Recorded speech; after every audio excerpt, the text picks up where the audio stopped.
اور عصر کی نماز کے بعد کبھی بھی یا رحمان سانس روک کے 11 دفعہ پڑھنا نہ بھولیے گا۔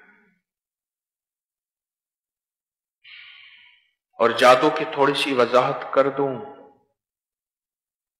جو شخص تنہائیوں کی گمراہیوں میں مبتلا ہے وہ جادو میں مبتلا ہے، شیطان کے نفس کے جادو میں مبتلا ہے۔ جو نظروں میں بھٹک رہا وہ جادو میں مبتلا ہے، جس کے کان بھٹک رہے وہ جادو میں مبتلا ہے، جس کے قدم بھٹک رہے وہ جادو میں مبتلا ہے۔ جناتی شیطانی اور نفس اور شیطان کا جادو ہے۔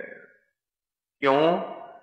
جادو ایسے وار کو کہتے ہیں نہ کیا نظر آئے نہ کرنے والا نظر آئے پر ہو جائے، نہ کیا نظر آئے نہ کرنے والا نظر آئے اور ہو جائے، ایسے وار کو کہتے ہیں۔ میں نے یا رحمان عصر کے بعد پڑھنے والوں کو ولایت کا تاج سجتے سجاتے دیکھا۔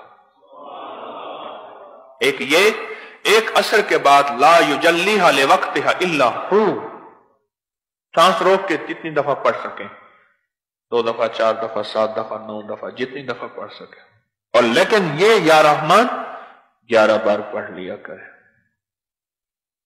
کون سا وقت لگتا ہے؟